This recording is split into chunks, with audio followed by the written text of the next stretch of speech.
Linis serye for today's video.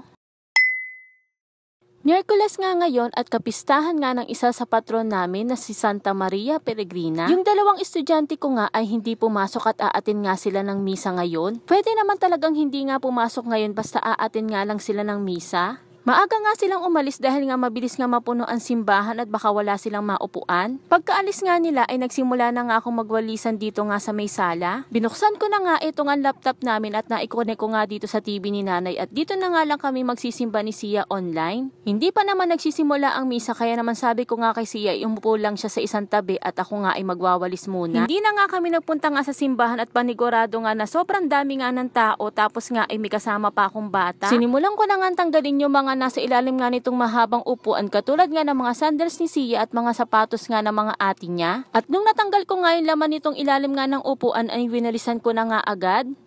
Naisunod ko namang walisan dito nga sa may bandang altar at binuhat ko nga lang itong upuan na to dahil nga may mga dumi ito sa may ilalim ng paa niya. Meron kasing mga lagas na buhok na nakadikit nga dun sa pinakailalim nga ng paa ng upuan kaya naman tinanggal ko na nga ito ng mano-mano.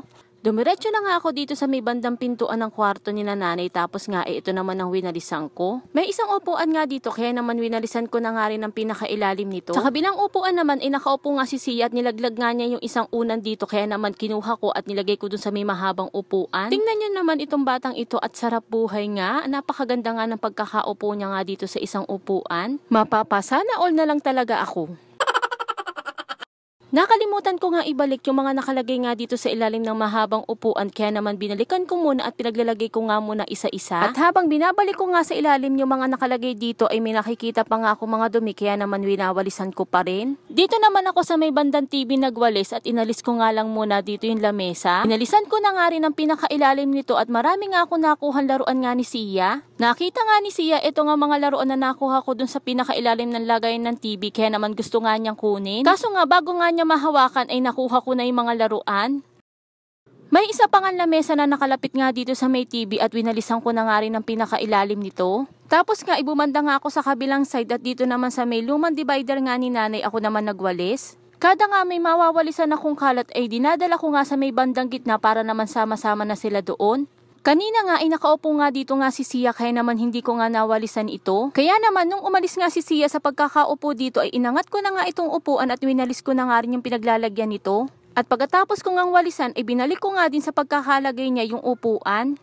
Pinuntahan ko na nga rin yung hagdan nga dito papunta nga sa kusina at wawalisin ko na nga rin ang bawat baitang nito. Pagkatapos nga ay inangat ko lang yung mga tsinelas nga na nakita ko dito nga sa may likod ng pinto at wawalisin ko na rin ito. Sinarado ko na nga rin muna itong ang pinto ni nanay para naman makapagwalis nga ako ng maayos. Dito naman sa may bandang kabila ng pinto ay meron nga din dito yung tsinelas ni nanay at yung sapatos nga ng panganay ko kaya naman inangat ko na din at winalisan ko na. Wala na nga akong wawalisan nito kaya naman inipon ko na nga yung mga kalat na nawalis ko kanina.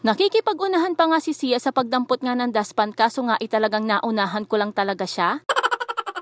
Dinaspan ko na nga yung mga kalat nga na nawalis ko kanina at itatapon ko na nga ito sa may basurahan namin. Saktong-sakto nga nung natapos nga ako sa pagwawalis ay siya naman pagsisimula nga ng misa dito nga sa online.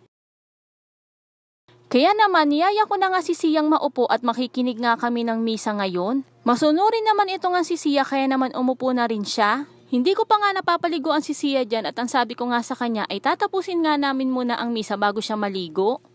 O siya, hanggang dito na lang muna. See you on my next vlog. Thank you for watching. Bye!